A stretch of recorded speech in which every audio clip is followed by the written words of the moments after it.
Hi guys, welcome to Counterpoints. My name's Connor. I'm a science fiction, politics, and philosophy nerd, a Marine Corps and law enforcement veteran, and I would argue a real Republican. We're going to be breaking down Steven at the Virginia Tech campus debating a bunch of college bros. He's carrying the torch of Charlie Kirk debating random schizos about political topics. I think it goes from abortion to foreign policy to the Trump administration. We'll be pausing intermittently and breaking it down. Let's go. We're blowing up boats that we know have narcotics on them. Nobody knows that because nobody's proven that. That's The war crimes. Doubt. Like, I feel like if Jesus Christ came back to life right now and showed up in society, like, conservatives would kill themselves if they had to listen to this guy talk. I think Candace Owens is going to be the poster child for uncontrolled schizophrenia in like 2 or 3 years when people realize she's completely lost her fucking mind. I have the most unpopular take ever that everyone hates about me for this. Really? There is no client list. There is no black book. All of the Epstein shit is bullshit. Well, didn't you consent to that being stolen because they stole because you had it in your dorm? I'm not falling for your traps. It's not a trap. It is it's a trap. You're hypothetical. literally trying to get me. That's incredible. Can I shake your hand though? Come on. Sure. Yeah. Okay. Don't kill me. Awesome. All right, how's it going? What's your name? Good. My name's Nate. It's a pleasure to meet you. This is my first time debating. Just want to let you know. Okay, I have cool. an opening argument I'd like to start with. Yeah, go for it. The Unfuck America tour is about identifying what responsibilities we have as individuals to keep society functioning. So I want to ask about parental responsibility. We agree the fetus is a living human organism. We also agree parents have the legal obligation to sustain their child's life once it's born, even at great inconvenience. So my question is, why does that obligation only begin after birth if the same child exists before birth? What changes morally, not physically? It's an abortion debate. Yeah. Are you religious? Yes, sir. I'm Christian. So I think that one of the difficult things in our society, it's a difficult thing, but it's the thing that makes it great, is we have the ability for a lot of different people to live with a lot of different rule sets, but we can kind of all come together and agree on a particular set of laws, which are like our codified rules that we have to follow, right? So you don't have to legally go to church, and it's not illegal to lie to your sister, but like you can't murder people or steal things, generally speaking. So abortion is one of those issues that it like creeps at the very like outer perimeter of acceptable disagreements, I think, because from the religious perspective, you're literally killing an innocent child, and then from the I guess from the pro-choice perspective, you're basically the argument is you're forcing a woman to be an incubator for something that might be harmful to her for 9 months. Can I rebuttal? Yeah, sure. I was summarizing both sides. I'm gonna give my argument. Yeah, but go. If you, Actually, no. Well, I was just gonna say I think the entire thing boils down to like when does a fetus gain personhood or moral consideration? I feel like reasonable minds can disagree on that. I think it's very hard to make the argument, even intuitively, that like a single-celled zygote possesses all the same personhood status and moral worthiness as an ordinary, like fully grown human being or like a child or anything out of the womb. Like given like a petri dish with 10 children, would you save that or 2 like babies? Intuitively, most people would choose the babies. Yeah, so I feel like there's healthy room for disagreement there between like pro-choice and pro-life people, such that the right should probably be protected. Go ahead. I think that's instinctively correct. And just to kind of illustrate that argument, I already drew this last time. Pro-life, all of this is protected as a human being with moral worth. And we kind of drew terribly the stages of development. So we got a fertilized egg, we have a zygote, we have a really like a viable fetus, I suppose, and then we have an infant. And so they say all the way back to the zygote is where they're deserving of moral consideration and protection. Whereas what a lot of pro-choice people say is that the autonomy of the woman is so important that technically you can do an abortion at any stage, because even if you have a viable fetus or a baby about to be born, a fetus that's about to be born, the motherly autonomy trumps all those considerations. And I think that's bullshit, obviously. So I wrote this down. My abortion centrism is that once a capacity for pain proto-consciousness is formed, that should be protected as a new human life, and the potential human life also has moral worth, but that should be cultural, not legal. And so for me, a fertilized egg does have some moral worth, maybe just not as much moral worth as a fully developed fetus. And then once you have, I think around like 18 weeks or whatever is when the central nervous system and the capacity for pain really takes off. I would put my limitation around 18 weeks. And I think 22 weeks is viability. And I think I haven't really gotten a lot of flack from chat in reference to this. So I'm going to leave that here and let them to continue to argue. But I'm also going to draw a drawing about female autonomy, because I actually think male autonomy and female autonomy are completely different.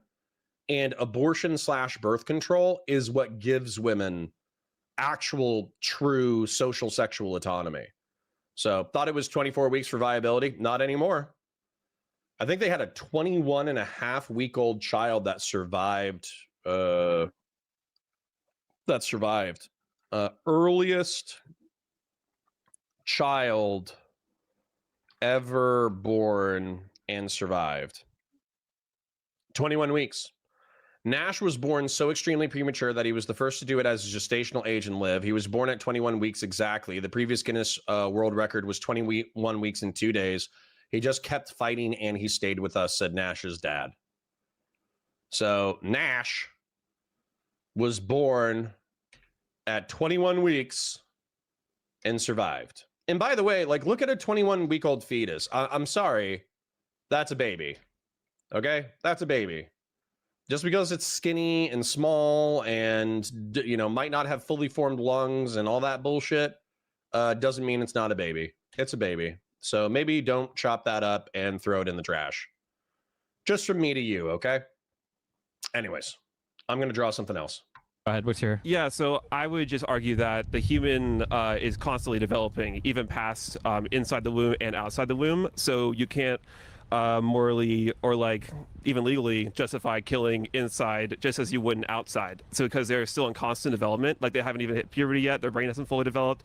And I would argue, I know that like you can't carry it like an incubator. I would argue that parents are legally required to sustain the life of their children, even when it requires sacrifice, pain, and loss of bodily autonomy, especially since consent to the act that creates a human being is consent to the responsibility for that human being.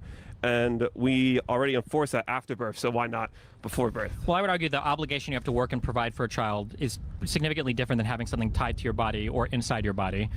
Even if there is an obligation that exists, I think it's fundamentally, I would say, it's a different type of obligation for the first part. And then on the second part, I guess when we say like humans are developing throughout their lives, that's kind of true, but like in a way, there's a lot of like metabolic development that happens after we die as well. But like, what is the cutoff point in your mind for when a human being like is no longer treated as a human being? Like, when does it transition from human being to corpse? What's that cutoff point for you?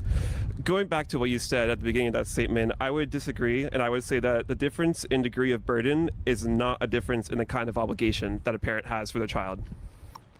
I mean, I think fundamentally, I think it is, right? Like, for instance, It's we can just say not. that, well, like parents have an obligation to take care of their children, but the state would never compel a parent to donate a kidney to their child, right?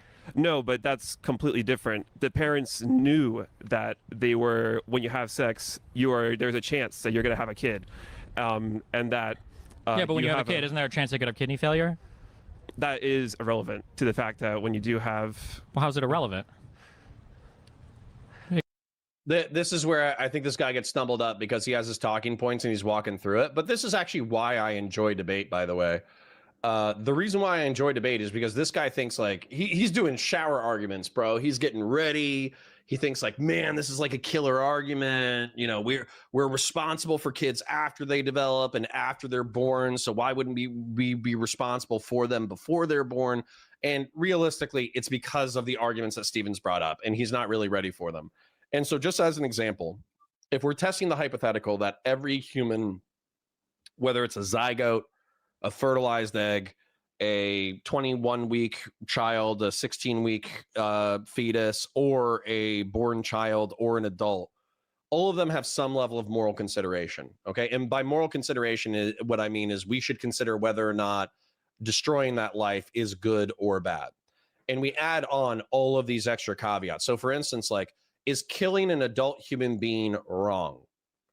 Yeah. Is killing Hitler, Osama bin Laden, Pol Pot, or Joseph Stalin morally right? Yes. And it's because of all these external variables that we add on to the scenario. And so this guy thinks that he has this, like, you know, this really solid line of argumentation, but there's very clearly moral nuance. So for instance, arguably, a born child is a baby. And I think some people, including some psychotic lefties, have argued, well, they don't even have the capacity for memory up until 2 or 3 years old. So realistically, like if they experience pain, it doesn't matter. Like I think Denham's TV made that argument. Totally stupid argument, but who gives a shit? If you're using that logic and you had the option between 1,000 fertilized eggs and one baby, and there was a house fire and you could only save one, either 1,000 zygotes or a living, breathing baby, I think 99% of people would save the baby. And the reason why is because we intuitively understand that the baby has a conscious experience, it has a capacity for pain, and it's more complex. Therefore, we give more moral weight to the living, breathing baby, even though 1,000 fertilized eggs could become 1,000 living, breathing babies. Like, I think we just understand that intuitively. So that's where this guy's argument kind of fails, because logically, he's like, oh, I'm a pro-life guy. You know, I love babies. I don't want any babies to die ever. But if you were to pose this hypothetical to him, unless he was being like a debate autist, I think that he would easily say, in a house fire, only able to save one, he would save the living, breathing baby over 1,000 zygotes. Anyways, continuing as I draw.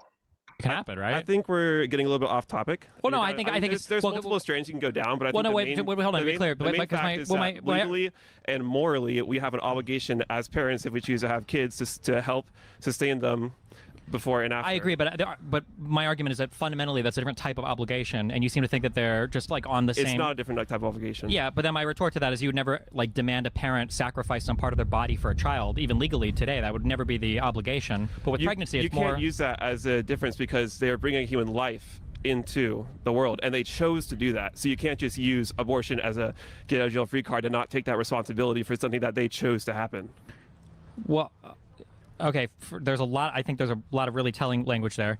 But just going back to the thing, like if you have sex and you have protective measures, there's still the chance you can get pregnant, right? Mm-hmm. So you're doing everything you can to prevent it, but you can still get pregnant. So, like, arguably, are you still consenting to that pregnancy happening? I mean, I think you would argue yes, there's still a chance. But then I just don't know why that wouldn't logically carry through to there's a chance your child could have kidney failure. Why shouldn't you have the obligation? Do you think a parent should have an obligation, a moral and legal obligation to donate a kidney to their child? I think we're just going to agree to disagree. Wait, well, no, what do you think you answer that question? I answered this.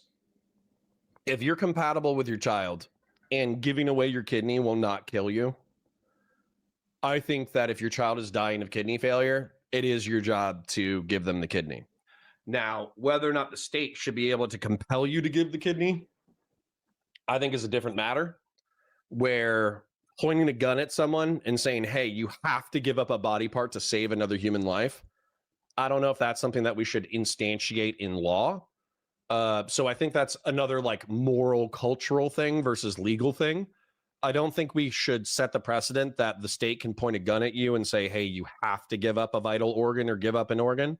But I do think it's okay to make the argument like, yeah, it's good. It's good if you do so. If your child has kidney failure, should a parent be legally compelled to donate a kidney to their child? It was a pleasure to speak with you, but I don't think you're going to be able to answer my question. Why can't you answer the question? Well, because you're going off track. I'm not off track. Wait, to be clear, it's not okay. Hold on. Yeah, it's a comparison of like I understand your argument. You're saying that there is an obligation to take care of a child once it's born. Mm-hmm. So why can't that same obligation exist before they're born? And I'm arguing that the type of obligation that you're arguing for supersedes dramatically the post-birth obligation. And you're arguing it doesn't. It's consistent. I know you keep saying that, but when I'm trying to test it with a hypothetical, you refuse to entertain the hypothetical. Like, there's no other post-birth obligation that you can give that requires you to sacrifice a part of your body for a child. Like, you wouldn't be compelled to give even blood. I think giving blood would be way less burdensome than... Patriarch says, is viability even relevant if a miscarried zygote could be put into a Star Wars bacta tank and then would develop into a child? Would we ban abortion outright? I would. I would. Because effectively what you're saying is there's a potential human life that we could bring into being, and I view being and being human as good. And so as a result, if a woman was like, oh, well, I don't want it, then I would say, well, you can't abort it and just throw the zygote in the trash. you have to take the zygote out and put it in a Bacta tank. Excuse me. Grassroots says, if someone can keep a 3-minute-old fertilized egg viable outside of their parent with all kinds of cool science stuff, does that change the calculus? I mean, I think I just answered that question. For me, it does. I think life is good. I mean, I don't know about you guys, but like I wake up every single day and I'm like, this is tight. Dude, even if I was ugly as shit, even if I was more poor than I am right now, even if I didn't have kids, even if society totally sucked ass more than it does right now, I still think life is cool. If you gave me the option between mindless oblivion and living as a medieval peasant, I would still choose living as medieval peasant.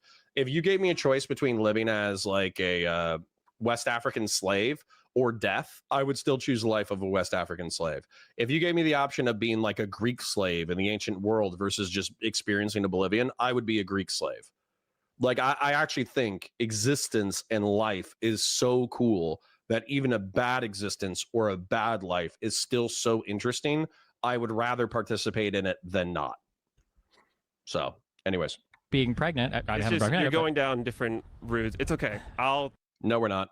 It was a pleasure speaking with you. Okay, I appreciate the and conversation. I'll let someone else have it.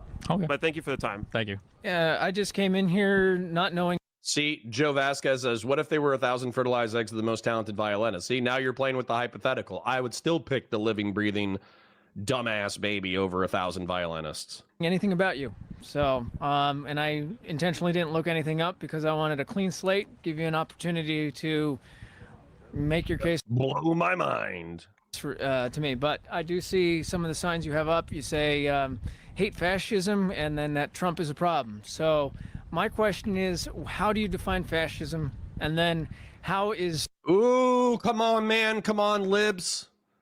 Listen to Connor. Listen to Connor. Gentilian fascism, political corporatism, flexible authoritarianism. Trump does it all day. Trump does it all day. I believe in you. I believe in you, Stevie. I believe in you, Stevie. You got this. You got this. Use Connor's definitions. Trump a problem? How is Trump a fascist? I assume that's your take on that. Sure. I mean, fascism is kind of a broad term. People use it differently. I think that like probably some of the characteristics are kind of like an authoritarian dictator. So somebody who is... God damn it, Stevie. Sorry for taking the Lord's name in vain. Gosh darn it, Stevie. Gosh darn it. Then you get into the semantic game of like, well, are the Iranians fascist? Is Putin fascist? Is the Soviet Union fascist? Is China fascist? I hate the lazy fascist definition. In favor of essentially like single party rule, somebody who wants to use the state to control like as many parts of society as possible. So that might be Trump telling Pam Bondi to persecute political opponents like he's done with Comey, Letitia James, with Bolton, who just got indicted. That might be Trump visiting Fox News or telling them to lie on his behalf like he did with the Dominion lawsuit. It might be Trump deploying the military to cities as just a show of force. So I would like argue all of these things are pretty far down the spectrum of like kind of dictator authoritarian behavior. And how do you say that? How would you say that the left, which has done that in the past, whether it's Biden forcing a COVID mandate and locking everyone, well, okay, Biden locked everyone down, but leftist state governors did, and Obama and the Tea Party shutting them down, trying to shut them down, using the IRS to do so. How is that any different? Well, one, most of those didn't happen. That's not true. So that, well, you caught yourself wisely. A lot of Republicans like to rewrite, I'm not saying you're Republican, but a lot of people like to rewrite 2020 as Biden somehow, but you caught yourself and you remembered Trump was president in 2020 when the lockdowns happened. The governors had the power and the ability and the authority to do that, and they exercised it. What I meant was, beyond that, Biden did continue and enforced COVID mandates. Yeah, but I mean, it was within when it was within his legal right to do so. He did it, and he did it for the protection of the country, right? Most like other countries also followed suit in ordinary ways. It's like very plainly obvious to see like what the argument is in favor of locking down to prevent the spread of disease and everything. I think it's a lot different than sending the military to a city and claiming you solved all crime in 2 days. I agree that there's some language there that could be a little bit better when it comes to sending in 200 National Guard and saying you solved the crime crisis and like no Democrat in my lifetime has ever, and even any Republican, nobody. Dude, oh man, this is the average voter, guys. This is the average voter. This is why I praise my chat constantly, okay? You guys, all of our flaws, all of our autism combined, okay? We try to pay attention to current events. We try to think critically about what's going on. We try to analyze the policy of our political tribes. We try to analyze the policy of the, misaligned or rival or enemy political tribes. This is the average voter, okay? The average voter hears, well, Obama used the IRS in order to target conservative groups. No concern about whether or not the conservative groups are actually guilty of crimes, just the fact that a political tribe attacked another political tribe. And then he hears, oh, well, Biden did the lockdowns and the lockdowns might have been illegal. Okay, no concern over whether or not COVID was actually like a deadly pandemic disease that wiped out 1.1 million people and whether or not that was justified. And then we get to, well, Trump is deploying National Guard, basically deploying the military, which is a right-wing fantasy for an authoritarian takeover of the United States that they have been braying for 30 or 40 years as justification to resist the federal government with violence and feats of arms. And now they're cheering it on. There's no internal consistency to the line of argumentation. It's just, Republicans did bad thing, but Democrats also did bad thing. I'm going to vote for the group that is more to my self-interest. That is the average voter. That's the average voter. This is why I hate democracy. This is why I like a republic, meaning that we have the rule of law. We have a constitution that sets out certain rules that are very difficult to change, that were written by relatively smart people. And then this is why I like representative democracy, because hypothetically, this is not the guy who's writing policy. This guy's too stupid to write policy. The best he can do is he can take a look at the country and say, you know what? Based off of my current interest, I think this representative would better represent my interest in the country. And then he clicks a little box. And then that representative is actually supposed to think about what's going on in the country and how to best execute good policy. So, sorry. Democracy is the worst form of governance, except for all the other ones, specifically because of this kind of voter. And this kind of voter is not unique to the right, by the way. Plenty of lefties will say identically stupid shit. Sent like the National Guard or the military aggressively to states like this before, right? Nobody's done this but Trump. I don't know if that's, well, I'm not sure if that's true or not. Nobody, no, you can't remember it, right? I can't remember it, right? But they haven't. Right? But the fact is that there is a crime crisis, and a lot of Democrat governors aren't doing diddly squat, or mayors aren't doing diddly squat about it. You look at the Chicago mayor and basically saying we're going to just stand against Trump every step of the way. This is what pisses me off too about the average voter. Okay, we have crime levels similar to the 1950s and 1960s. Let me Google 1950s America and let's see how it's remembered within the cultural zeitgeist, okay? 1950s America. If I Googled the 1950s America, now the reality might be a little bit tougher. Looks like we got some union protests. We got some men and women in the workplace.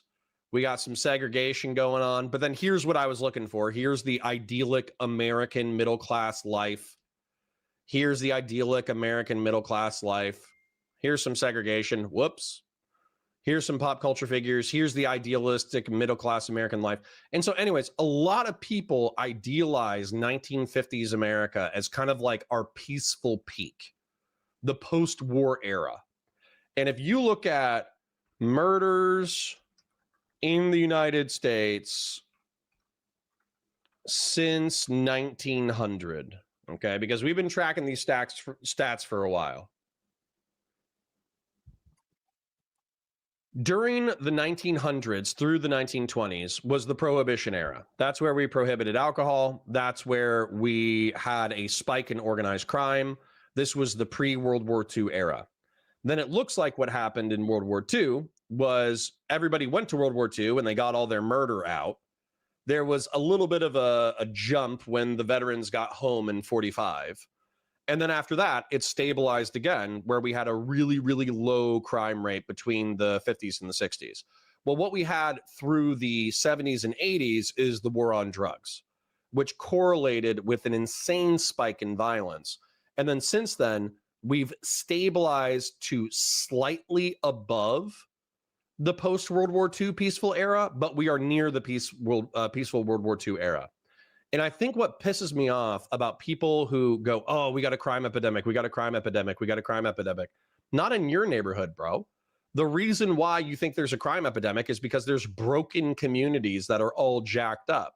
So you think the United States is experiencing a 1990s or 1980s level drug war crime spree, or you think that we're experiencing a 1920s style Italian mobster prohibition era crime spree.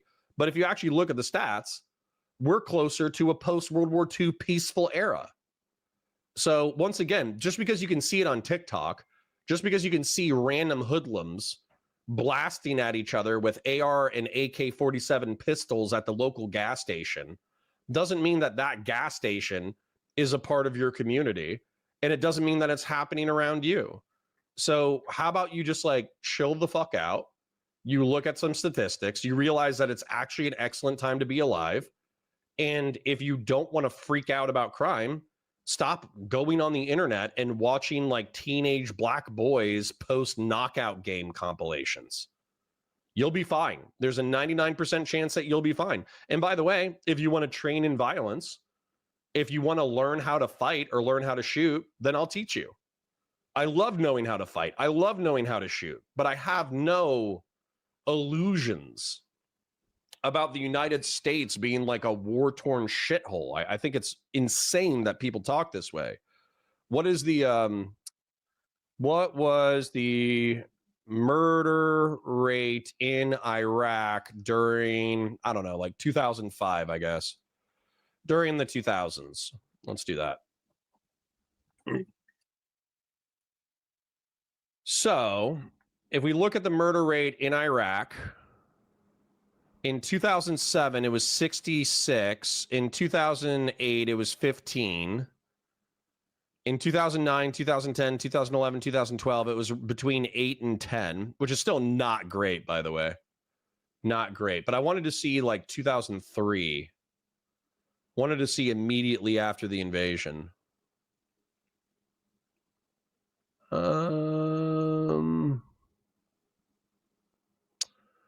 Surge announced. That was still 2007. Well, it looks like 2007 was the peak. And what was that? Like 66? Yeah, 66. So to put this in context, okay? The United States, during its Prohibition era violence, was around 10 per 100,000. And during the global war on drugs, maybe that's not what they called it, but during the war on drugs, it was around 10 per 100,000. Iraq, during the civil war in Iraq that was kicked off by the United States invasion, they had 6 to 7 times more violence than we had at our most violent peak. And realistically, they had 10 to 11 times more violence than we've had during peacetime. I want you to think about that. Anyways, let me talk about women real quick and abortions, because this is something that we have to argue about. I think that women, to some degree, are social and legal equals. And what I mean by that is that I don't think God values women more than men, and I don't think men should be valued more than women. Okay? I think that we should be equal in the eyes of God, even if we are different. We are a complementary species. We are complementary genders. We are complementary sexes. And so when it comes to men, just through the cruelty of nature, we have no capacity to be pregnant. We do not have to carry a fetus. We are capable of abandoning our offspring relatively easily. There are no physical changes to our bodies as a result of pregnancy, and we're able to work throughout our partner's pregnancy. This is just true. This is just naturally true. All right? So what abortion and birth control do that makes women equal, because women are capable of pregnancy, they carry the fetus for 9 months, they cannot abandon the offspring easily. There's extreme physical changes during pregnancy. They could get injured or killed if they work throughout a complicated pregnancy, and they're physically vulnerable during pregnancy. So in these degrees, nature has not made men and women equal. Okay. So there's this quote about firearms where God made man and Samuel Colt made men equal. And that's about pistols, where the person who made the Colt revolver made it so you could be a small man, but you're equal to a big man, because if a big man tries to beat the shit out of you, you can kill him. Well, similarly, birth control and abortion make women technologically equal to men, because if they can choose when they become pregnant, if they are able to use birth control, then they can eliminate their capacity for pregnancy. They don't have to carry the fetus for 9 months. They can, quote unquote, abandon the offspring easily, because they can either use birth control in order to get to make sure that they don't become pregnant in the first place, or they can use abortion in order to eliminate the offspring easily. Extreme physical changes due in pregnancy, well, they can avoid that through abortion if they get pregnant. Could get injured or killed if there's a complication during pregnancy, they can control that through abortion. And they're physically vulnerable during pregnancy, so they could modify that either by preventing pregnancy through birth control or by using an abortion. And so realistically, what we're saying, if we say, hey, well, we want to put extreme limits on abortion, which I want to put some limits on abortion, maybe not extreme limits, but I want to put some, then what we're asking women to do to some degree is we're saying we're just not going to be equal, and that's your lot in life. Tough shit. Which to some degree I'm okay with. But I think it needs to be reasonable. And I would analogize this real quick. Let me save this. Why abortion means reproductive equality. We might just say that we're unequal. And the reason why I would be comfortable saying that we're not equal in reference to reproductive stuff is because there's shit that men are unequal with women with. Suicide, disease of despair, workplace fatalities, enlistment in the military, service in the military, service in first response, service in law enforcement and military. Might have repeated myself, but that's okay. You get the point. Anyways, the whole jazz of this is, if you're a true egalitarian, I don't see how you can be anti-abortion. I'm not a true egalitarian. End of yap. Let's get back to the content. I hope you enjoyed my yap. Like the stream, share it with your friends, engage with chat, super chats if you got them, memberships if you got them. Anonymous chatter, thank you for the 20. Grassroots Hegemon, thank you for the 20. Dumpster Buzzard said, consider this a belated dono to the military story stream. Your life is interesting enough that you can entertain just by talking about yourself. Thank you, Dumpster Buzzard. I parasocially love you, and thank you for the super chat. Way, and some of these, the governors, some of these mayors are actively promoting the flouting of federal law enforcement, and from my reading of the law, that is insurrection. And Trump isn't going after them on insurrection yet. He could, but so he absolutely couldn't, to be clear. There's not an obligation. So conservatives used to be big states' rights people, but you don't have an obligation to make all of your facilities available and cooperate maximally with federal authorities. You do not have an obligation to cooperate, but you cannot openly flout. What by openly flout, you mean the Chicago mayor said he wasn't going to make his resources available to federal police? No, he's giving resources to Rob with a B, or Rob with a W. That's how I should say it. Rob with the W says, I love Kierkegaard's explanation of despair. When one is sick unto death, such that death is the only hope, that is despair. Interesting. To prevent the enforcement by ICE of immigration law. What he is doing, and what Gavin Newsom has done, what Karen Bass has done, is promote an environment where where they are protecting illegal immigrants from prosecution, giving them an opportunity to avoid ICE, saying that ICE can't operate in public domain. That's not true. ICE is operated publicly. They have the authority and ability to go anywhere. They just don't have to have the full cooperation of the state government or city government in doing so. Which, again, conservatives used to be big on states' rights, but I mean that's their right as mayors and governors to say. If crime is such a big issue, and if you think crime is such a big issue, I don't understand why there aren't more people upset that Trump is totally hijacking the conversation of actually having a real talk about crime, and it's like playing games with the National Guard everywhere and having us not have that conversation. What do you mean?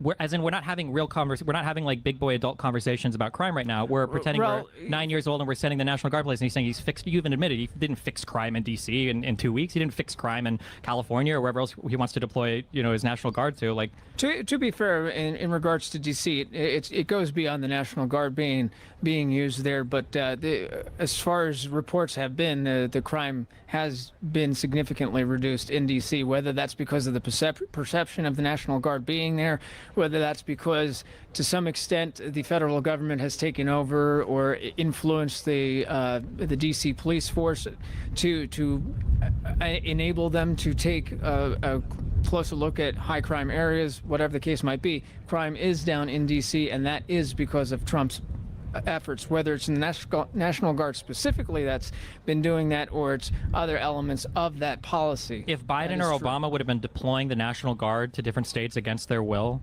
do you think that conservatives would have supported that? It depends on what the point was, what the purpose was. Well, the purpose is nothing, right? It's a show of force. That's not entirely The National true. Guard can't make arrests. The military can't make arrests. You mentioned that he might have done other things about policing in D.C. Well, then sure, that's a conversation about policing. And obviously, Congress and the federal government has more authority in D.C. to do that. But why not have that conversation in other states and cities? Why do this goofy military thing? Simply because leftist mayors and governors just do not want to work with President Trump. They don't have to. First of all, Trump is supposed to be the great deal maker. Your cities, your states are drowning in murders, rapes, and then that's the people's right to vote for those other people. crime. And then the people can vote for their mayors and their governors. And I hope they do. I hope that. And they do. But that doesn't give Trump. Prop 50, But that doesn't give Trump. That doesn't give Trump the right to start using the military as law enforcement. What he has used the National Guard for is to protect and aid federal enforce federal ICE officials. From the guys in the dinosaur costumes? Dinosaur costumes? Oh, you're talking about the No Kings. I don't understand. Do you think it's acceptable to use the military to do law enforcement, to enforce law in the United States against citizens? At the moment, they're not, because that you're right about it being not. But that's what he's. Dog Room for Two says artificial wombs make women equal and fix abortion. True. Let's work on it. Let the Chinese do it. So for those of you who don't know, the Chinese have successfully taken a sheep embryo to term. Sheep embryo, artificial womb. I don't know at what stage they separated the sheep zygote from the mother, but they effectively took like a sheep, they put it in a plastic bag, I guess a comfortable plastic bag, and they gave it like utero specific nutrients, and it survived. So I don't know how that's going to work. I got no idea. Maybe we will have vat grown humans at some point. I have no idea. But it is interesting. It's at minimum interesting. He says, right? He says he's deploying the military for law enforcement. Do you think that's a good thing? The messaging, it could be better. I'll agree with that. So he needs to message better to use the military for law enforcement. Because what is inevitably happening is. Hi, Kay. Good to see you. You got millions of people that actually think that Trump is trying to be a king when all he is doing is following the law. He's not. In putting the National Guard in places where he has every right to do so. He doesn't. You absolutely don't. You need the authority and consent from the governor to do it. I'm going to grab some water. I'll be right back. But this argument, again, what frustrates me about this argument, I know that legally Trump is capable of federalizing the National Guard and sending them to ICE detention centers and federal buildings to make sure that they're not destroyed by riotous mobs, especially when local police fail to intervene. I understand that, makes sense, all that kind of stuff.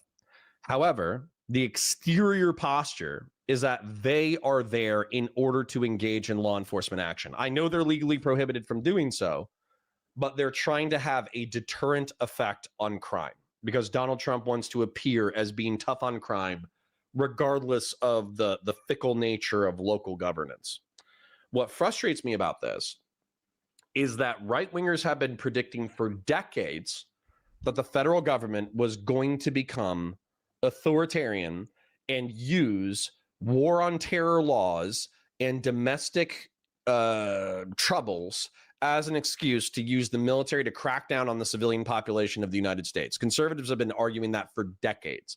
And they've been saying the reason why we need to do this, the reason why we have guns, the reason why we have AR-15s, the reason why we have AK-47s, the reason why we have RPKs, the reason why we have machine guns is because when the federal government becomes authoritarian, we need to be ready to rise up and take on federal troops. That's what they've been saying.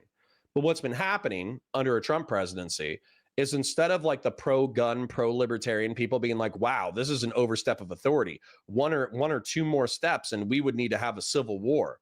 Instead, what they're saying is, oh, wow, Trump's taking on crime based. It's like the most cringe philosophical reversal that I've seen in years. And it's one of the reasons why I'm so pissed off at Donut Operator and Brandon Herrera, because Brandon Herrera and Donut Operator are the exact kinds of guys who have been LARPing about getting into gunfights with the ATF and DEA for decades. But the second, the tread on me flag, the second that it's Trump's boot that's treading on them, they're like, tread on me harder, daddy. And I can't think, listen, I know I have homosexual and bisexual people in my audience. I am not trying to be insulting to you. I cannot think of something gayer than an uber masculine bearded gun guy who drives a truck, who talks about civil war with the federal government all the time. But the second the federal government changes hand to an R-slurred billionaire philandering pedophile piece of shit, you say, tread on me harder. That's gayer than homosexual sex. That is gayer than bisexual meth-fueled orgies. That is the gayest thing I've ever heard of. No offense to my gay audience. I love my gay audience. Be gay. Go kiss a boy. Go kiss a boy, okay? But Donut Operator and Brandon Herrera are gayer than you. I'm going to get some water. I'll be right back.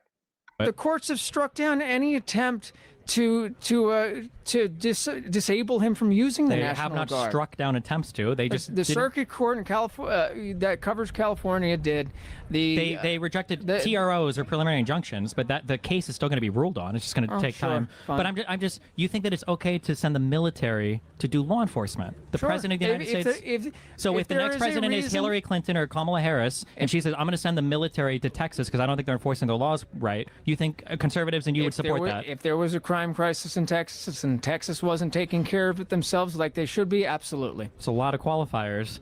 Well, yeah, there is, but you have plenty of examples of Democrat governors and mayors not doing their job. That's not up to you. Who decides that? That's not up for the president to decide. These are elected officials. Why should the president get to decide if they're doing their job or not? And if he thinks they're not, what you're describing is, by the way, is a king, right? This is like a one man making the decision. I don't like how you're doing your job. I'm going to send the military there to go do it for you. Like I said, how is that not a king? He is acting within the existing. He's literally not. Yes, he is. Yes, he is. And again, the courts will prove that point out as these cases continue to get. There's already been stuff reversed related to like down. the immigration stuff. The Abrego Garcia guy was ultimately brought back. A lot of the El Salvador stuff has been. He was ultimately brought back to face human trafficking charges.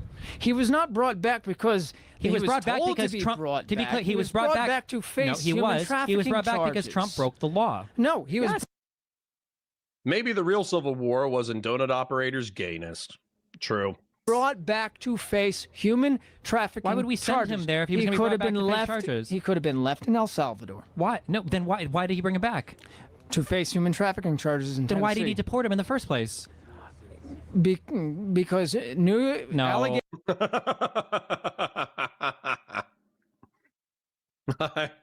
I love when Steven just sets up like rakes in every direction, and you just have to choose which rake you're going to step into. I fucking love that. New allegations came to light, and I think it was a smart move to bring him back to face human trafficking charges because that is a serious violation. That is a serious crime, and it goes to show what we're facing with the illegal immigration crisis. First of all, they deported him. AKA Batusai says, if the governor is allowing protesters to interfere with immigration enforcement and attack immigration enforcement physically while protecting the protesters, what should the president do? Arrest all the protesters. So what you're asking for. So let's just take a look real quick, all right? Google What is it? ICE blocking traffic protest. So correct me if I'm wrong, but what I would say the vast majority of what's going on is people blocking highways. Okay, but that's a local issue, not a federal issue. And I think the main one, correct me if I'm wrong, is blocking ICE facilities. Okay, where what they do is they do this, where they set up a whole bunch of protesters, and it looks like this is a makeshift barricade made up of e-scooters and e-bikes that's blocking. This looks like local law enforcement, but federal, let's just presume for the sake of organization that this is federal law enforcement. Okay, let me do blocking ICE agents stuff. Okay, so excuse me. So exactly this. Okay, you know, didn't they make ICE the largest organization in the United States? Didn't they make them the largest law enforcement organization in the United States? So if people are blocking your driveway, you can do two things. You can actually do a multitude of things. Number one, walk out there, confront them, detain them, arrest them, take them to jail. Okay, that's number one. Now, I know that might feel like fighting with your hand behind your back, but this is perfectly legal. You're interfering with the actions of federal law enforcement. You're going to jail. All right. The other option is right here, where if you're blocking traffic, just say, hey, we don't have liability if you get injured, and we're going through this crowd. So you're going to have to call your healthcare provider. You're going to have to call your insurance. We're driving through this crowd at 10 miles an hour. And what's going to happen is, yeah, people are going to snap bones. Somebody might die. You know, there's going to be people who have broken arms, broken legs, all that kind of stuff. But that's not on your liability as federal law enforcement. If you go ahead and have Congress or have the federal government or have whoever say, if you are impeding law enforcement actions, we are not liable for your injuries. And then just drive through the crowd at 10 miles an hour, and people will learn. People will learn that standing in front of a 3,000-pound vehicle doing 10 miles an hour is not a good idea. And they will learn through broken bones. So, yeah, those are a variety of options besides deploying federal military to local cities. That would be my solution. But I'm an asshole, so what do I know? Him again anyway, right? So what was the point? This guy's getting free flights all over the world at this point. Right? They should stick him somewhere and let things, if they're gonna, you know. Do you think that when Trump tells Pam Bondi to persecute political opponents, Did he really though?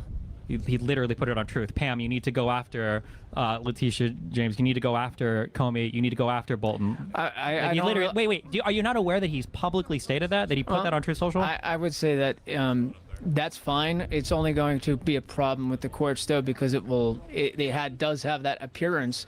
That it is what it is. He's literally calling for it. It's the appearance. We all know they committed crimes. Well, Letitia then James why is it all they have is the mortgage fraud stuff? Yeah, which is funny because isn't that what she charged Trump on? No, it's funny because the last mortgage fraud they went on, the governor, one of the Federal Reserve chairs was all bullshit. They made it up, right? And then when more documents came out, I'm not sure that's true. It is true, right? There's a reason why they claim they're going after these guys for big crimes. They did the same thing with Hunter Biden. They didn't get him on any Burisma stuff or whatever. The confidential informant for that was during the Biden administration. If you're going to talk to me about Trump influencing justice, you have to talk about Biden influencing the Justice Department to not go after his own son. And then Biden influenced the Justice Department. There was literally No, we're talking about Hunter Biden. No, why? I'm not pardoning my son, and in the last minutes of his presidency, pardons his son. Which he's well been as fully redeemed on, by the way, as Trump has done everything he can to put political charges against every political opponent he's had, number one. But number two, you're saying that Biden was controlling the DOJ when there was a special prosecutor appointed to investigate his documents, and when the Republican Congress was constantly investigating Hunter. Evan says, is it wrong to protest? No. And block ICE. Blocking could be illegal if they're wrongly detaining U.S. citizens. U.S. citizens should sue. They should sue and they should get millions of dollars. Or disappearing lawful permanent residents against the law. I would have to see the lawful permanent resident stuff. But basically, whoever, you can't beat the rap, you can beat the ride. Guys, bear in mind, I'm a former cop, so of course I'm gonna side with the proceduralism of law enforcement. All right, I understand that might not be popular in this chat, but of course I'm gonna side with that. So, but what I would say is, no, of course it's right to protest. And even if you stand in front of the car, maybe you're perfectly morally correct in doing so, right? But you have to accept the fact that you could be detained, incarcerated, or injured as a result. Hunter Biden, and when they got indictments against Hunter Biden for the gun thing and the tax thing, that was Biden directing the DOJ? No, this is not a real argument. King Solidus says, hello, friends. Got my doctor appointment today. Good to hear, King Solidus. Good to hear. Lost for words for the moment. Lost my train of thought. But actually, I'm going to let someone else speak. I've been up here long enough. I appreciate it. Decent conversation. Okay, thank you. I appreciate it. Hey, what's your name? How's it going? Hi, I'm Alex. So How's it going, Alex? you might have heard that there's a governor's election race going on in Virginia right now. I've heard that. And recently there was a huge sort of scandal with the Attorney General candidate Jay Jones, who recently had his text messages leak in which he said he wanted to shoot I think it was the Republican Speaker of the House in Virginia, and I think this sort of underscores a broader trend of just like. I'm sorry for laughing, but if I made this joke, let's say that Hassan Piker and I are running for president of the United States, and if I said, if I was in a room with Hitler and Pol Pot and Hassan Piker, and I had 2 bullets, I would shoot Hassan Piker twice. I don't know if I'm apologizing. Rancor and political violence and division in our country. Daniel Mayer says, sorry, this is interesting. I know we're off abortion for now, but would you be completely in favor of artificial wombs replacing natural birthing process? I would, but I'm curious what you would think. No.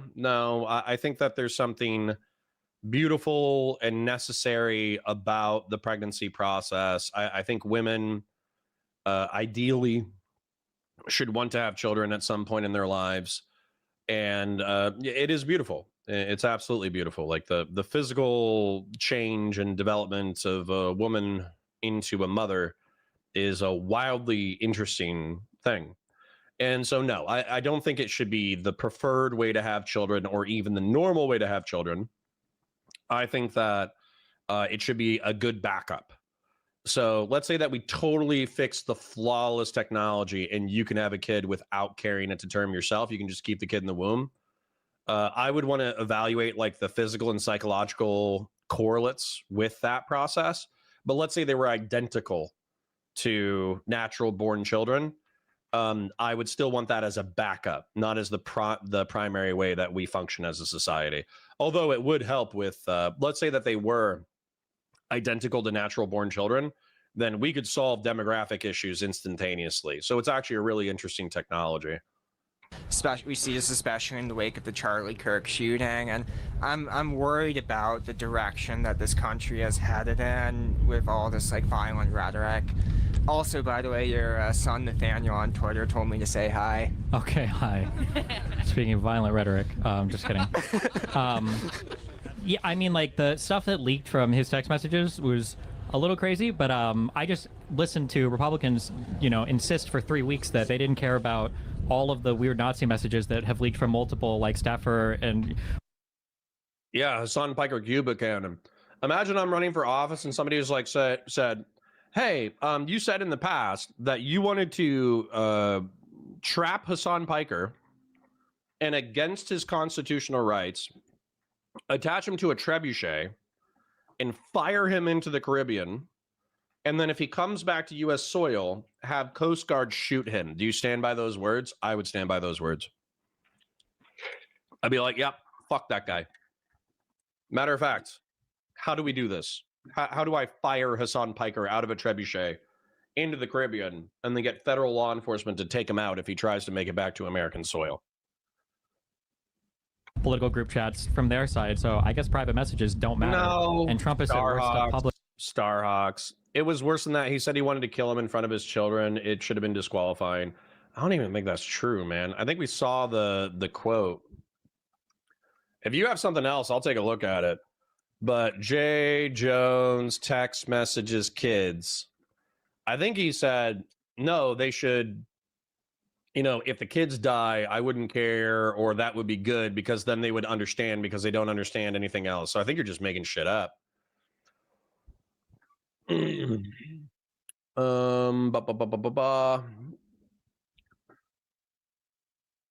the 2 bullets meme.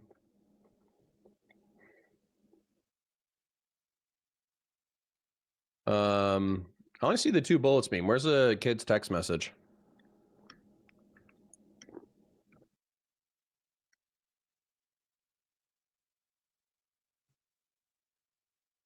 Anyways, you can find it and send it to me, but I think you're just Starhawks. I think you're engaged in a little bit of misinformation.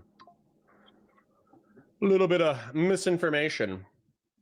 Publicly. So I think that probably, especially if you're running for office, that type of stuff, you shouldn't be talking about your political opponent's children or anything like that.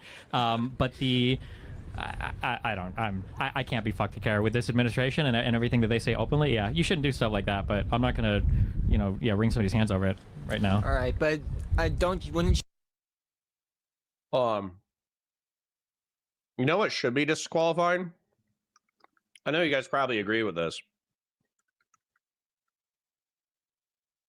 This should have been instantaneously disqualifying from for Donald Trump.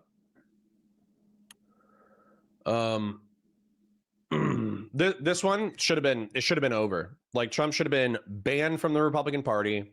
He should have been banned from the RNC. He should have been banned from conservative politics. He should have been banned. This should have been it. This was tweeted out in 2022. Trump has had 6 years to prove outcome determinative election fraud. He has failed to do so. And by the way, I've said this before. If Trump proved that Joe Biden and the Democrats, using the mail-in system, actually did commit outcome determinative voter fraud, I would change my tune. But he hasn't. He hasn't proven it in court. He hasn't proven it out of court. So let's read this real quick. So with the revelation of massive and widespread fraud and deception and working closely with big tech companies, the DNC and the Democrat Party, do you throw the president election results of 2020 out and declare the rightful winner, or do you have a new election? A massive fraud of this type and magnitude allows the termination of all rules, regulations, and articles, even those found in the Constitution. Our great founders did not want and would not condone false and fraudulent elections. This motherfucker is not fantasizing about being violent with a single other person or family or whatever. This guy is threatening the constitutional fabric of the United States of America. This should have been disqualifying. So I'm not going to lie, Starhawks, mate, you can judge me. You can think I'm a bad person. When I hear, let's go ahead and get a copyright strike real quick. As a matter of fact, let's not. Dwight shooting 3 people meme. Okay. So when I hear Dwight office shooting Hitler meme,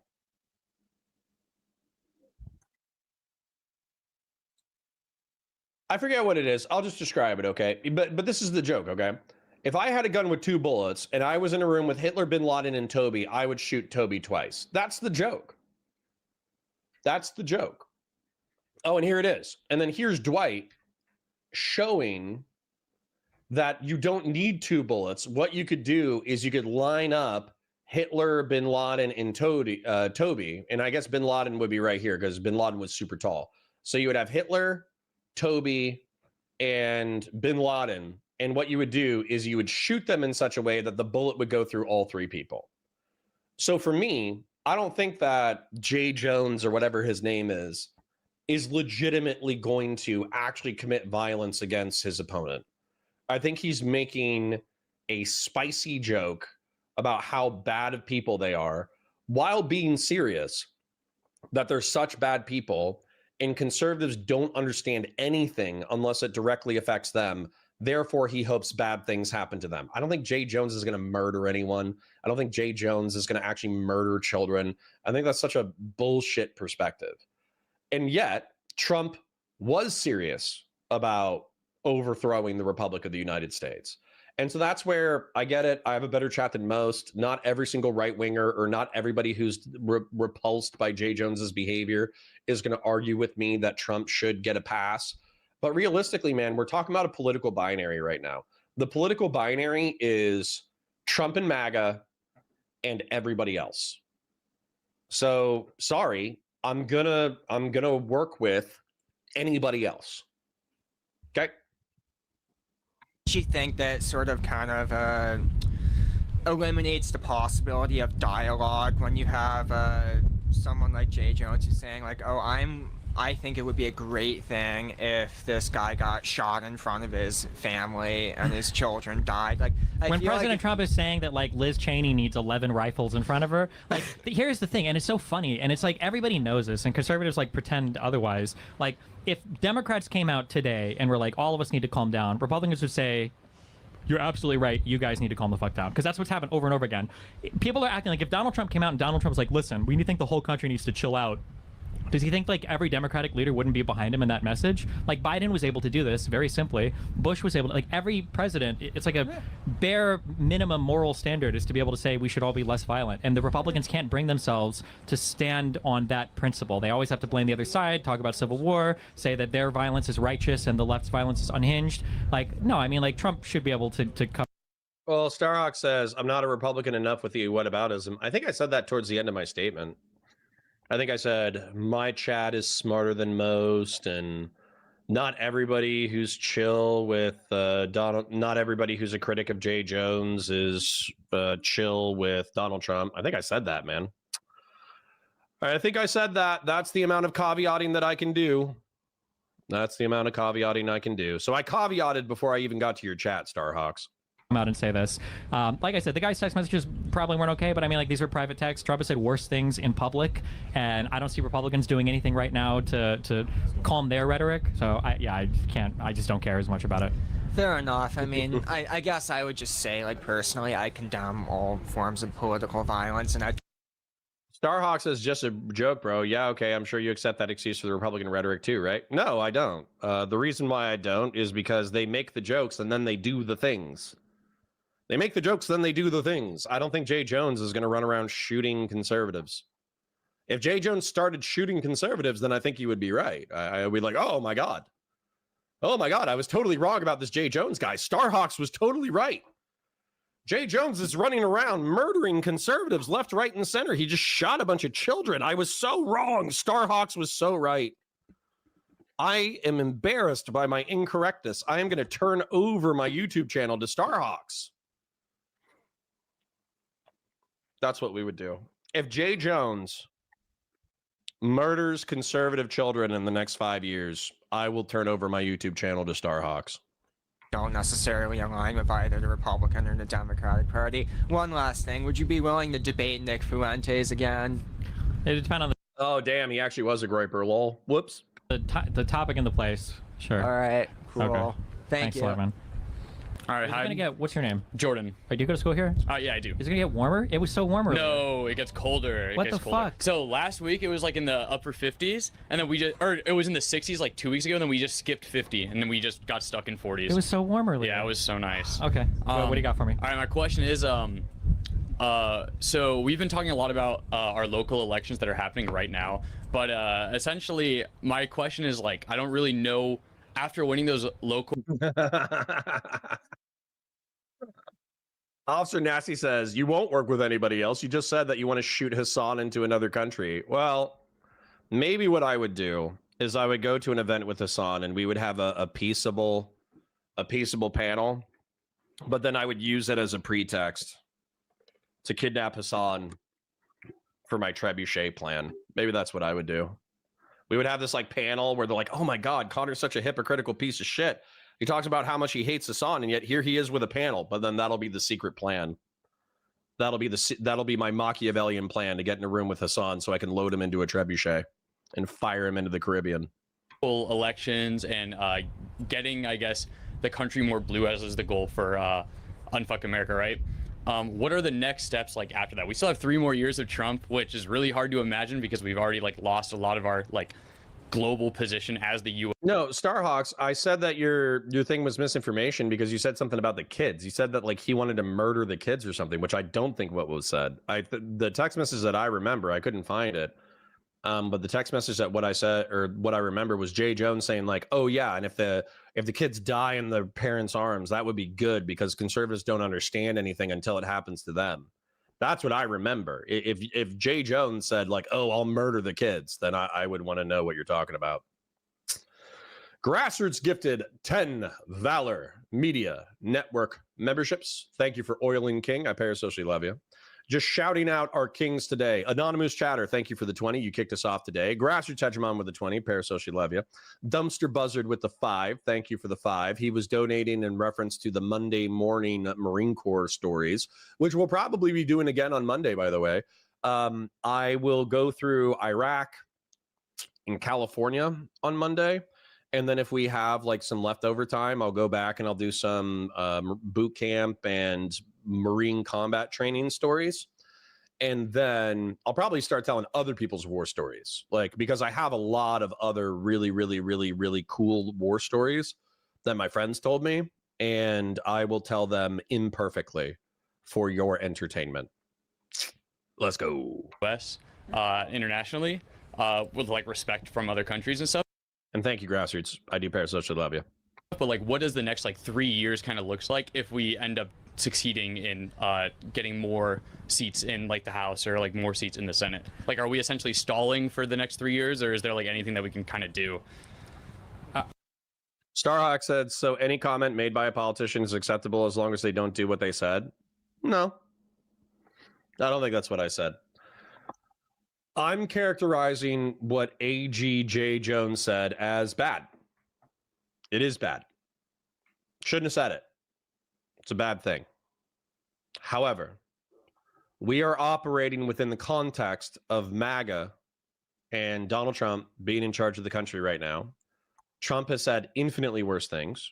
The Republican Party has pinched their nose and put up with his bullshit. Some of them have straight up become cultists, where they will make any excuse for Trump's bad behavior. And by the way, did you guys hear this? So I'm going to take the opportunity. No, I'm not. I've already talked about this 10,000 times. Did you guys hear that there are actually, that Mr. Wolf, he was a Trump biographer, has seen Polaroids of Donald Trump with nude teenage girls sitting in his lap? Have you heard about this? It's a part of the Epstein files. A part of the Epstein files is Donald Trump hanging out by a pool with a bunch of like nude teenage girls. That's why the Epstein files aren't coming out. So for me, I'm kind of, I'm praying that there's a leak. I'm praying there's a leak. I'm praying somebody at the DOJ or FBI is going to be like, you know what? Enough of this. Fuck this. And then boom, they're just going to scan the photos, email it to a journalist, email it to several journalists, and then just let it leak. I think that would be worth getting fired over. I genuinely do. Connor for president, Hassan Piker Trebuchet is his only part of his platform. True.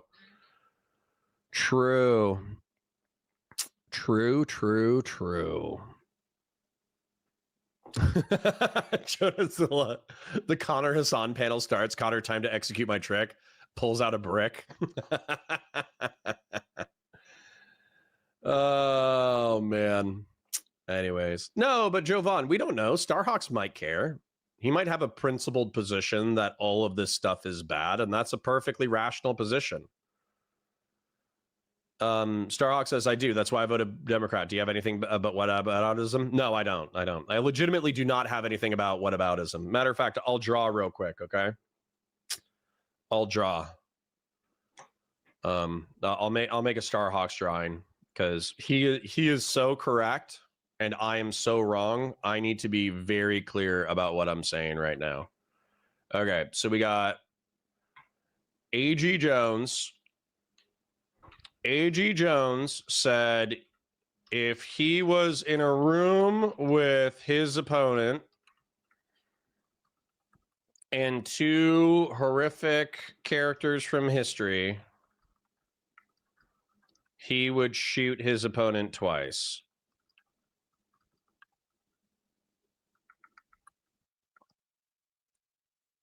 A.G. Jones said that he wished his opponent's children would die because conservatives don't understand anything until it happens to them. All right, so let's go ahead and do that. Let's put both of those there. Then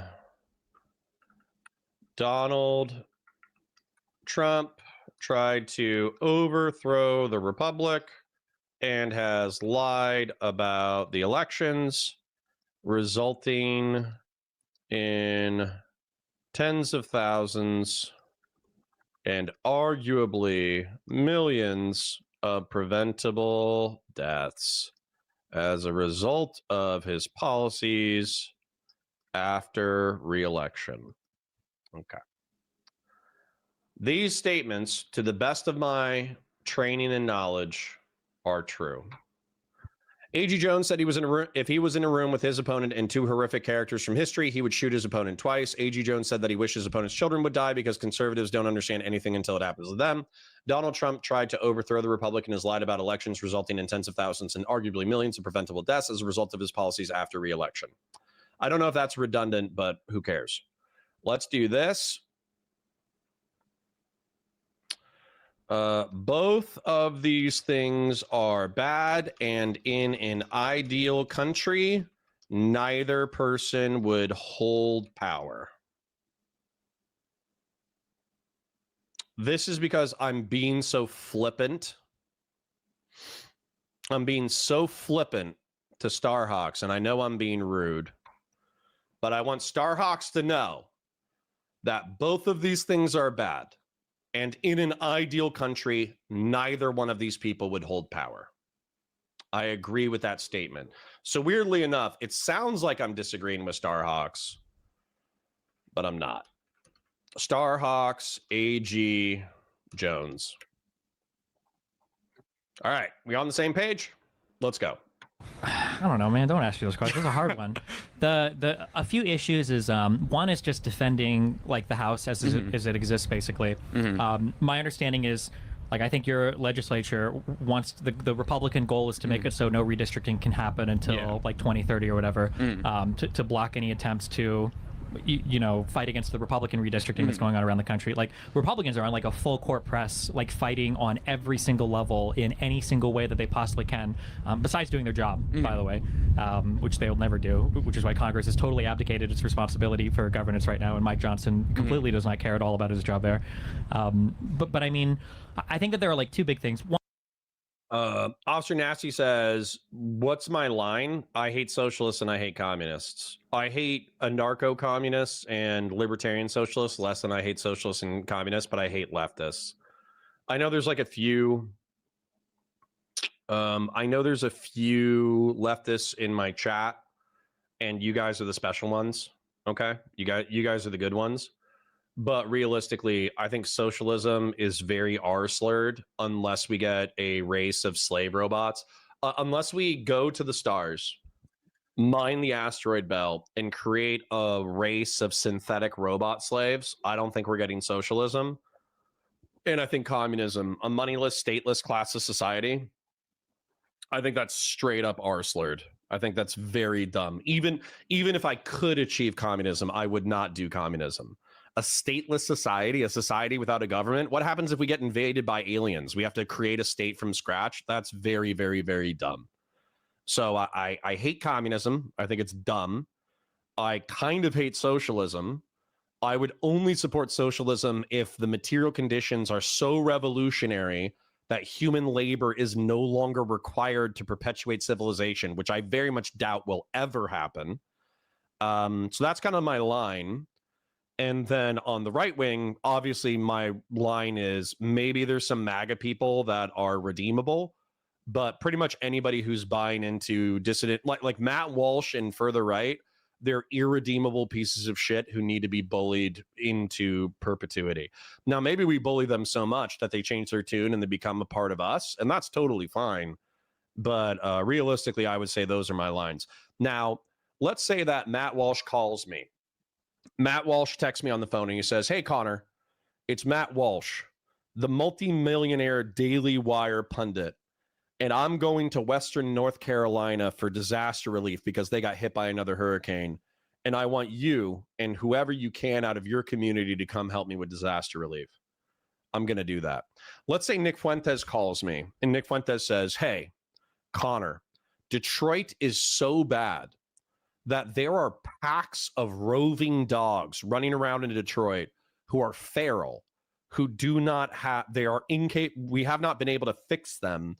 And as a result, they keep having more and more feral dogs, and they're a menace to the community. We are going to go out there. We are going to trap a whole bunch of dogs. We're going to get them spayed and neutered, and then we're going to re-release them back into the population. Can you help me trap dogs in Detroit? I'll work with Nick Fuentes." So anyways, the point is, it's like the mission is more important than personality. The mission is more important than personality. So if Hassan Piker legitimately said like, "Hey, I want to do the dog thing. I want to do the disaster relief thing. And Connor, I want to hang out with you," then yeah, sure, I'll go do the mission. But I will make it known that I think Hassan Piker is one of the dumbest pieces of shit in online politics. Because that's genuinely how I feel. Because Hassan's crimes are twofold, okay? Not only does he have bad policy and bad social and political prescriptions, he's also stupid. And that pisses me off. Whereas with Nick Fuentes, he has bad social and political policy, but at least he's smart and funny. Grassroots gifted another 10 Valor Media Network memberships. Thank you, Ken. I parasocially love you. And then somebody else gifted another thing. I don't see it. I'll get to it. I promise. I see something that's wrong with my Halo pistol, so I'm just going to grab that real quick. I'll be right back. One is obviously, resisting through any means necessary, the legal means, the creative legal means. So Democrats that are fighting to redistrict in their states, which I think is a noble endeavor. I guess there's like a hope maybe that if Trump gets old and continues to get old and is not healthy, that he can't run in the next election. If Trump was 10 years younger, he would absolutely run, and every Republican would defend it, even though they laugh and joke about it now. But I guess there's a hope that after midterms, some Republicans start to pivot away because they realize that once Trump is gone, they don't have that cult to rally behind anymore. Now the scary thing is, it seems like the direction they're moving is like Candace Owens and Nick Fuentes, which is really fucking weird. But so yeah, I think that it's blocking through whatever means legal, extra legal, or legally creative possible. Yeah. And the second thing is, this is not popular and nobody's talking about this, and this is a whole other conversation. But I think there has to be some kind of like truth and reconciliation process after the. Has Trump talked about murdering his political rivals? I think he's talked about incarcerating them. I don't know if he's talked about killing them. Next election, like the next presidential election, we can't just walk away from whatever these 4 years are. It hasn't even been 1 year yet. And pretend that this was okay or normal. Like everything about this administration has been such an insane joke, and it's even in the stuff that they try to do, like it's woefully ineffective. Like the Doge stuff, like we just like don't talk about that anymore. The Epstein stuff, like Trump is like, trying to argue that Biden's auto-penning people. Batu Sai says the accusation about whataboutism is you aren't using the same moral standard for Democrats. I mean, you're right. You're right. Weirdly enough, though, if you get, I'm a little tired now. I'm a little grumpy right now. But get me talking about Zohran Mamdani, man. Seriously, ask me about Zohran Mamdani. Ask me about Hassan Piker. Ask me about the fucking insane liberal sweeping for Zohran Mamdani. Okay, let me put it to you this way, okay? We'll do another drawing. We'll watch another few minutes, and then we'll wrap this segment. Let me do a little drawing, okay? I view Zohran Mamdani the same way that a lot of people view like Marjorie Taylor Greene. I swear to God. I swear to God, that's the same way that I view him. So let's do a little bit different. It's a little bit different on the right than it is on the left. MAGA, then MTG. Although, hold on, wasn't there a representative who was chill with? I forget what it was. I think he ended up disavowing him, okay? So for the sake of expediency, I'm going to let Destiny continue to talk, but I'll label these boxes. But if you would please consult your screens, okay? This is the right wing right now, and the right wing is fucking crazy. Sorry for the F-bomb. These are moderate Republicans, if they still exist. This is MAGA, and in my opinion, MAGA is probably split in two, where half of them are Trump cultists and half of them view Trump as a means to an end. Then let's just call it Marjorie Taylor Greene right here, who's like a schizophrenic far right winger, contrails. 9/11 was an inside job. The Jews run the world, but I love the Jews. Maybe she doesn't love the Jews. I think she might actually she might not love the Jews actually. She's kind of a schizo, right? And then let's say that Nick Fuentes was hanging out with MTG routinely, right? Let's say that they were like boys. They kept, MTG would pretend that they weren't boys, but then Nick Fuentes kept getting invited to events involving MTG. I view that the exact same way as we have normie Democrats. Then we have far lefties, and I would say this is Zoran Mandami, who I do view as like a far lefty. And then we have Hassan Piker hanging around. That is just as creepy to me. That is just as messed up.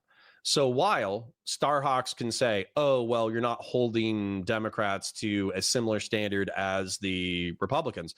No, I kind of do. I kind of view the normalization of quote unquote democratic socialism, the normalization of Zoran Mandami, and the normalization of Hassan Piker as equally nefarious and creepy to me as Nick Fuentes being normalized in the Republican Party. Anyways, I parasocially love you. Let's continue with the content while I label my boxes. And he doesn't know what he's signing, and then meanwhile Trump is asked like, why'd you just pardon the Binance guy or whatever? He's like, I don't know who he that had is. no idea who he was. Yeah, so like, yeah, something has to happen where there's like a big like come to Jesus moment, I guess is what you would say for the evangelicals. I don't know what that process would look like, but if it doesn't happen, then we're just going to be here again in the next 4 years when they have their next crazy guy to elect. Gotcha. Thank you. Cool, thanks a lot. I had to let my professor know I was missing class. Oh, That's Jesus. Why What sorry, class? dude. It's my studio for landscape architecture. It's not super Okay. important.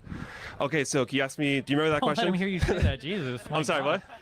No, okay, don't let him hear you say that, Jesus. Oh, no, it's important. I'm sorry. Okay, there you go, okay. She said I could. Okay. So can you ask me that question one more time? Do you remember it? Are you ChatGPTing this in the background? No.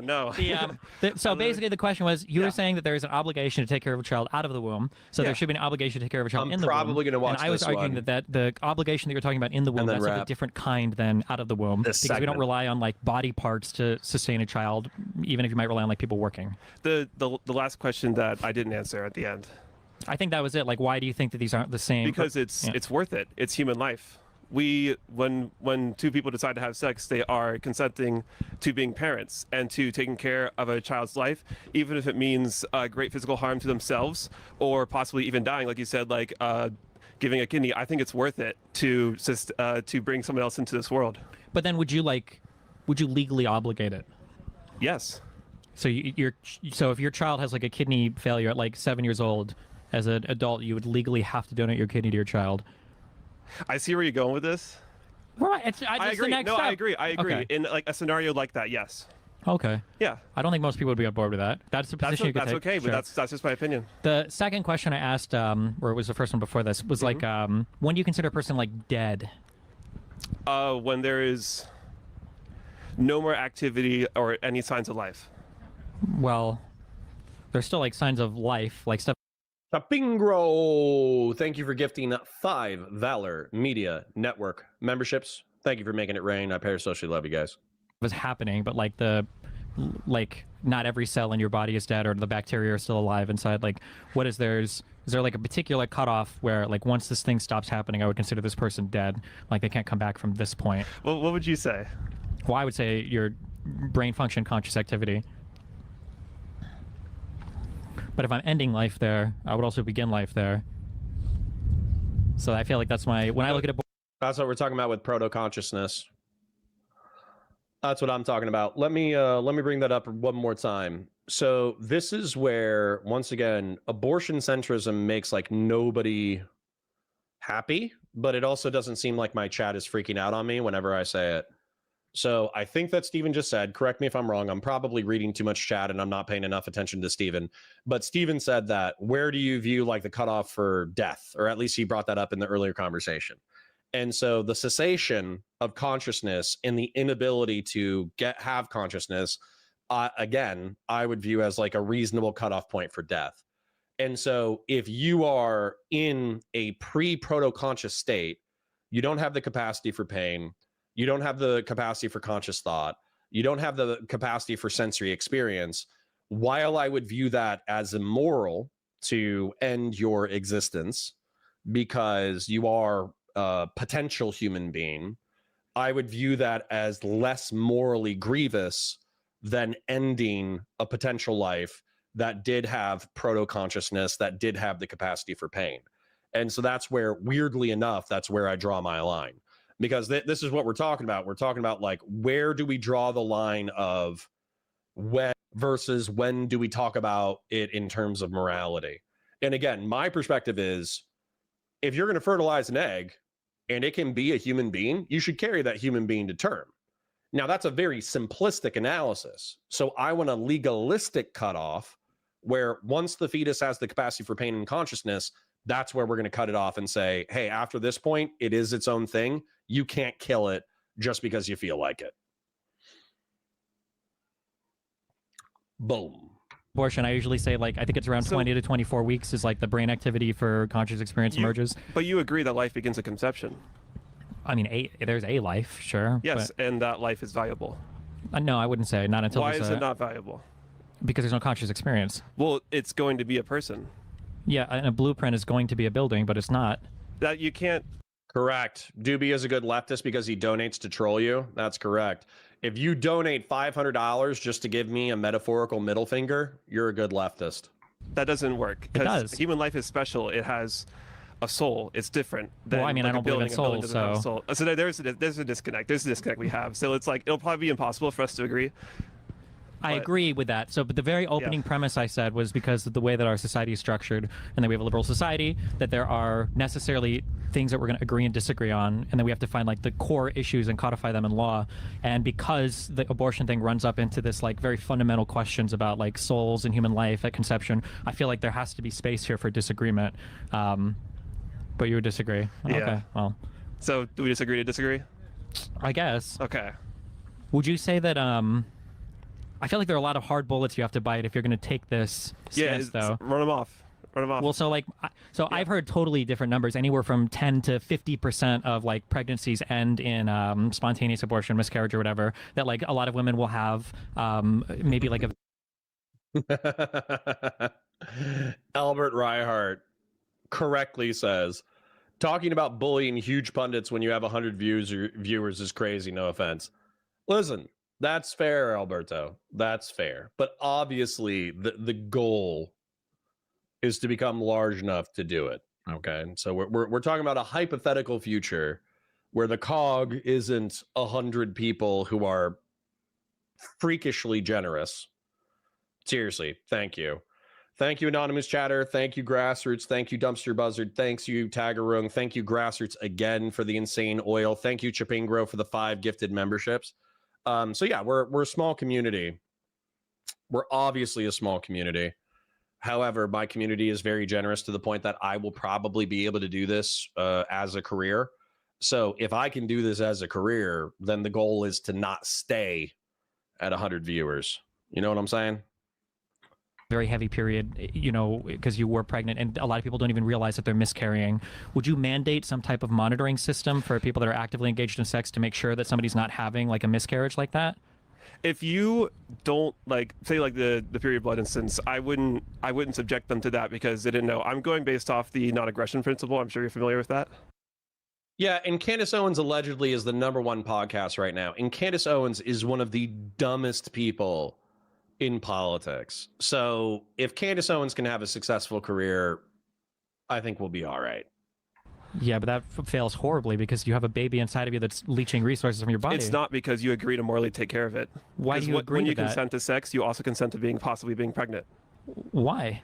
Because that's how you create life. That's why you have sex. If you have sex, you consent. Officer Nasty says, what's Mamdami's most dangerous socialist position? I actually don't think that any of his positions are explicitly socialist. The majority of them are social democrat. So rent freezes, I think we would have to get into economics, which I guess I could touch on briefly. So whenever you do a price hike or a price floor on economics, it's typically not great for the market. So the rent freeze, all that kind of stuff, I would have totally different solutions when it came to that were actually market based. And then same thing with like the buses, like the free buses. If he achieves free buses for all of New York, I think what's going to happen is it's just going to become like another terrible subway issue where homeless people are going to endlessly use the buses in order to sleep, shit, piss, fight, stab other New York citizens. And so there'll probably be a high profile murder or two that are going to make the bus program unpopular. There's a whole host of technocratic issues there. And I do think that the socialists, like the decommodification of basic human needs and workers owning the means of production, and the communist, moneyless, stateless class of society instincts, because he has tweets from 5 years ago talking about this stuff. He will probably govern infinitely more pragmatically, but I think he's hiding his power level. I think he's hiding his power level. I don't think he's gonna. If he said, "Hey guys, I'm gonna make food free and housing free in New York," I don't think that would actually happen. Okay.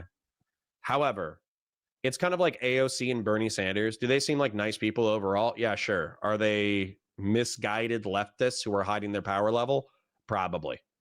But also being pregnant. If you park your car in a It's bad not neighborhood, the same. why Car not? doesn't have a soul. Well, if you park your car in a bad neighborhood, don't you consent to some possibility of a break-in? You can't use that argument because that's different. This is Yeah, see, Dr. Zaya says Mamdami sucks and even Destiny sweeps for him. That's what makes me sick. Yeah, that's what makes me sick is like Hutch, my liberal warrior against the left. Even he's like, yeah, Mamdami won. Woo! And it's like, why? Like, I understand from like a pragmatic perspective why you would be happy that a left winger won over a right winger, but why would you be cheering if you thought that he was arslerd? You know, I just don't like leftism, bro. I just don't like Marx, bro. human life we're talking about, not a car.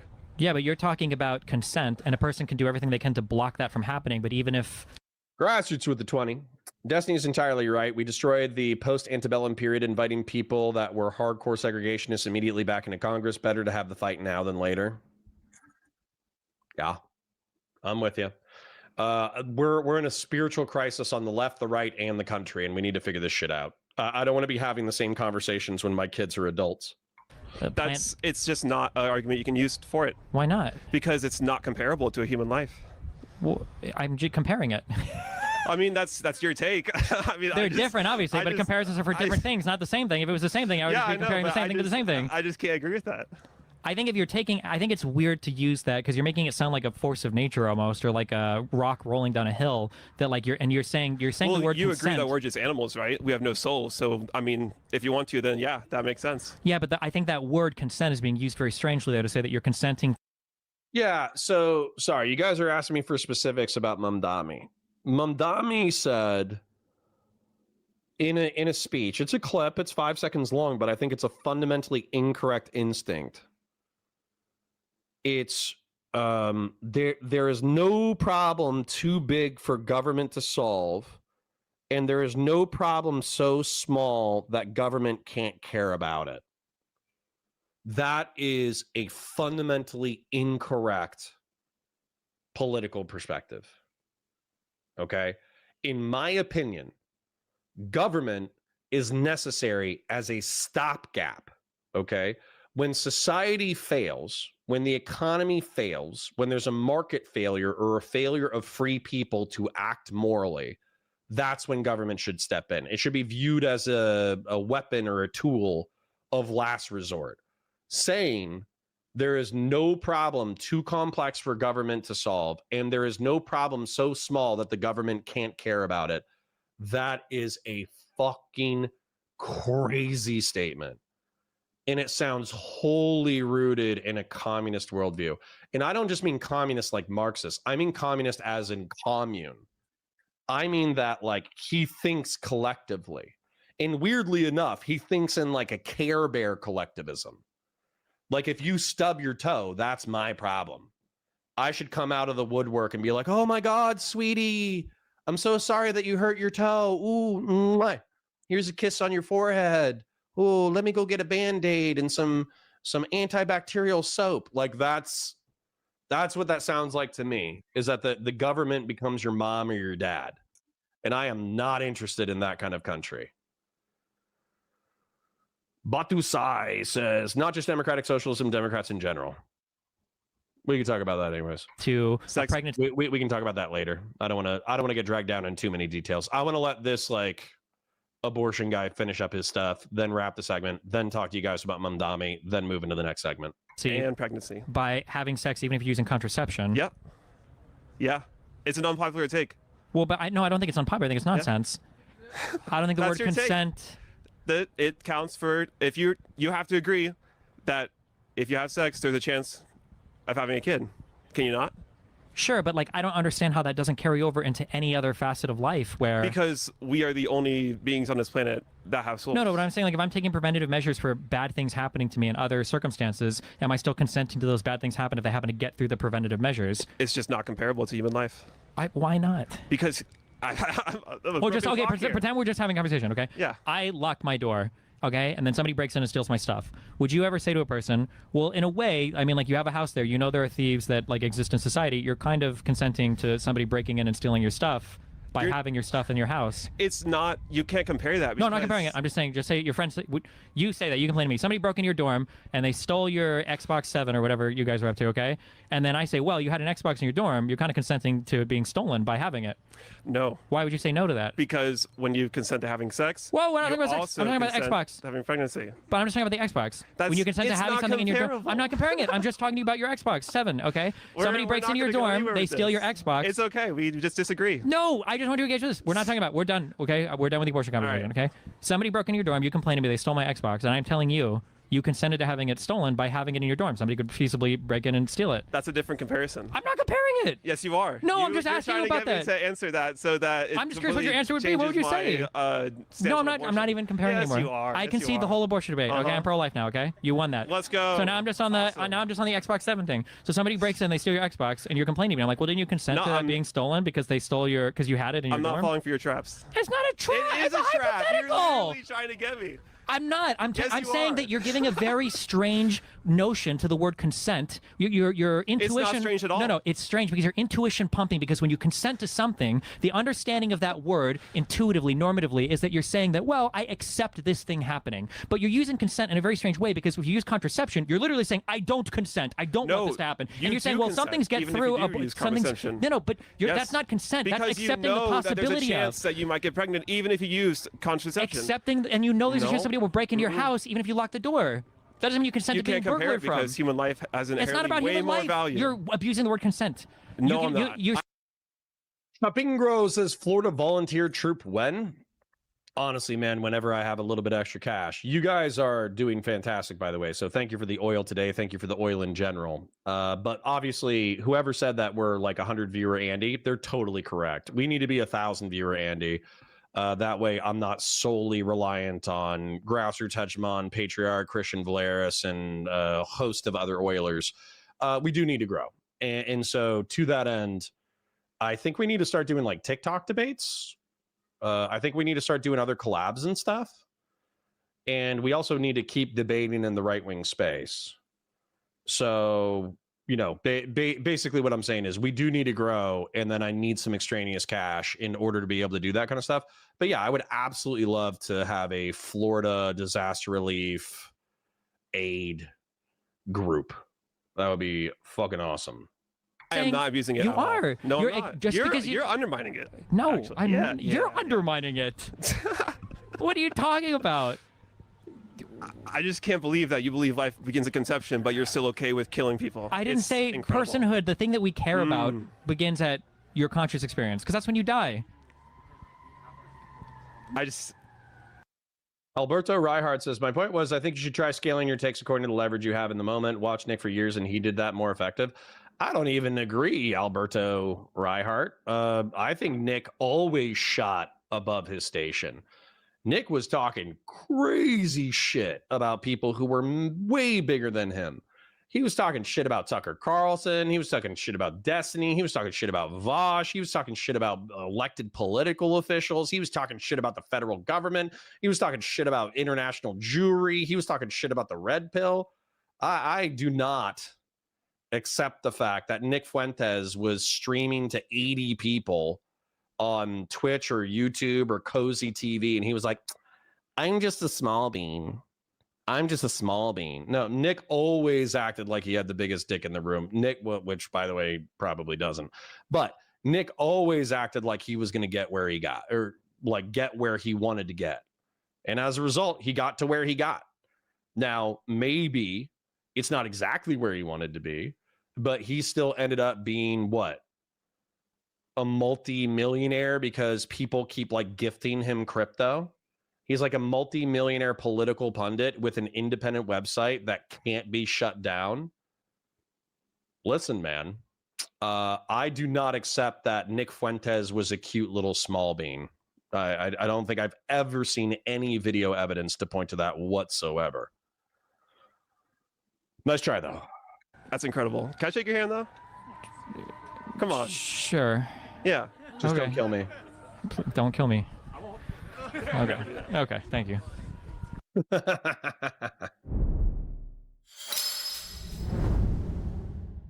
Parasocial, love you guys. I got to run.